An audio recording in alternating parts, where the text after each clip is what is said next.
In Avowed, your companions each have unique abilities and playstyles. Whether you're looking to optimize their skills, enhance their combat effectiveness, or find the best synergies for your party, this guide has you covered. We will break down Kai, Marius, Giatta, and Yatzli's strengths, ideal builds, and tactical roles for you to master their potential. Stoic, disciplined, and built like a fortress, Kai is your go-to tank in Avowed. With a deep, commanding voice that might remind you of a certain Turian marksman, he stands as an immovable force on the battlefield, absorbing blows so your party doesn't have to. Whether he's holding the line with sheer endurance or countering enemy strikes with calculated precision, Kai thrives in the heart of combat. The first ability that Kai starts with is Fire and Ire. Kai teleports to an enemy, dealing high stun and taunting them for 10 seconds. Now this ability is pretty solid, but for the most part, most of the upgrades just increase damage in different ways. And because Kai is meant to be a tank, we are going to build him to be more of a tank, foregoing all of the upgrades for Fire and Ire. Kai's next ability is Unbending Defense. As he is the front line of the team, this helps him hold the line significantly longer and is one of his best abilities. I recommend increasing both the damage reduction and the health regeneration of this ability. I would forego getting Retaliation as it is just a damage boost and Kai is a tank, he is not our damage dealer. Kai's next ability, Leap of the Daring, is basically just a better version of Fire and Ire as it allows him to taunt enemies in an area of effect, so he can taunt multiple enemies instead of just one. We will be getting the upgrades to make this area of effect larger, and the one that gives him temporary health based on the number of enemies hit to make him tankier.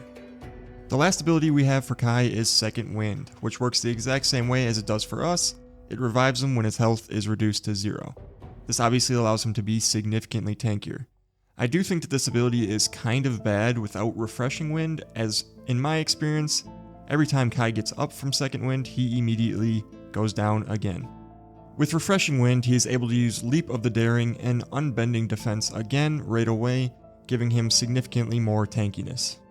I do not recommend using Second Wind unless you are using Refreshing Wind. Sharp-eyed and sharper-tongued, Marius is a Dwarven archer who brings precision and firepower to the battlefield. Because Marius is damage-based, I consider him by far the weakest companion in the game.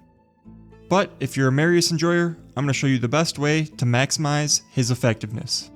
The ability that Marius first starts with is Binding Roots. This is by far his best ability. We grab every single upgrade for this because this is really his only supportive ability in his entire kit. Marius is primarily a damage dealing companion, but damage dealing companions don't really do anything in this game, and I find them quite useless, so I still build him to be a support.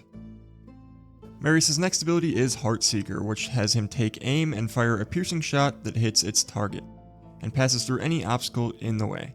I do prefer this damage ability over his other damage ability, and this just gives him slightly more damage every 60 seconds. Because we have 8 companion points, we are forced to take one of the damaging abilities, and I prefer Heartseeker. Marius' next ability is Shadow Step, and as mentioned earlier, I don't like this ability. I've tested both Shadow Step and Heartseeker, and Heartseeker just does slightly more damage, so I don't really see the point in using Shadow Step.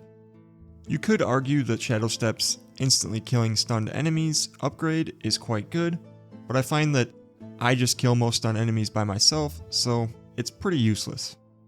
Lastly, we have Wounding Shots, which basically just soups up his basic attacks to do more things.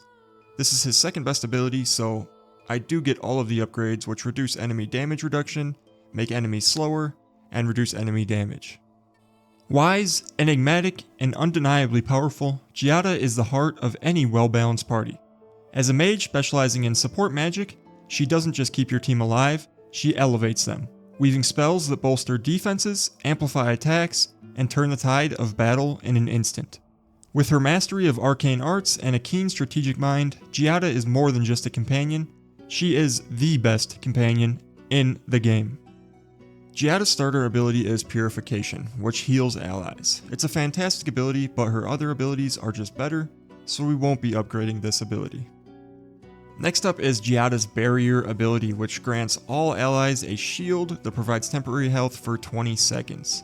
This ability is, in my opinion, the second best ability in the entire game for companions, and is a big reason why Giatta is simply the best companion by far. Barrier basically gives you and all of your allies a second health bar, allowing you to shrug off hits like they are nothing. Next up we have what is by far the best companion ability in the entire game, Acceleration. Acceleration boosts the move speed and attack speed of all allies for 15 seconds.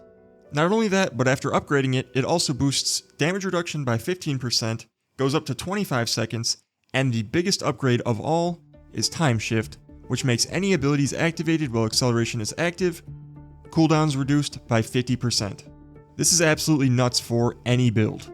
Activate Time Shift and then use your abilities, and your abilities will be on a significantly lower cooldown. Not only that, but you'll also be attacking significantly faster, which these two things are obviously great for every single build in the entire game. Acceleration with the Time Shift upgrade boosts your offensive output significantly.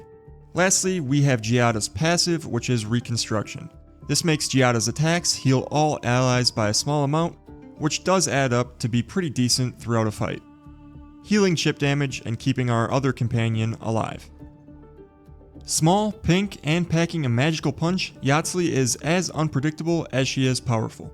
This mischievous furball thrives on chaos, using her magic to disrupt enemies, control the battlefield, and unleash devastating spells when they least expect it. Essence Explosion is the ability that Yatzli comes with, and I'm not going to lie to you guys, this ability is not good. I don't recommend upgrading it at all. It does provide her a little bit of extra AoE damage every seconds, which is just fine. Next up we have Miniletta's Missile Battery. This is a much higher damaging ability than Essence Explosion is, so I do recommend upgrading this one a little bit. Much like Marius, Yatzli is a damaging companion, which makes her worse than the other two. We do want to build a little bit more into her damage because she is a better damage dealer than Marius, if that is what you're looking for. Next up we have Yatzli's Arduous Delay of Motion. This is by far Yatzli's best ability. Yatzli manipulates the arcane energy around an enemy, slowing them for 10 seconds. We will be grabbing every upgrade for this ability, which makes the slow effect stronger, turns it into an AoE, and makes it have Frost Accumulation, which is the strongest accumulation in the game in my opinion. Lastly, we have Yatzli's passive, Blast, which makes her auto attacks burst into a small area of effect when they hit an enemy. This is a pretty solid ability because she's always auto attacking, so we will give it an upgrade that makes it deal more stun damage to the enemies. If I were to rank the companions, my rankings would be pretty set in stone. That would be Marius at 4, Yatzli at 3, Kai at 2, and Giatta at 1. The gap between Giatta and Kai is significantly larger than the gap between Kai and Marius though. So if you like using a companion, bring along whatever companion you would like. I do heavily recommend bringing Giatta along at all times if all you care about is combat. Giatta is without a doubt the best companion in the entire game. Combat wise, Kai is better than Yatzli, however I found myself bringing Yatzli along quite often because I'm a loot goblin and she has a passive that allows you to bypass pink walls which you otherwise would not be able to get through. You can go back to camp to go get her and then get through these walls, but I found that kind of annoying. So I just brought Yatzli with me at all times. If you found this video useful, please click the like button. Thank you all for watching, and I'll see you all next time.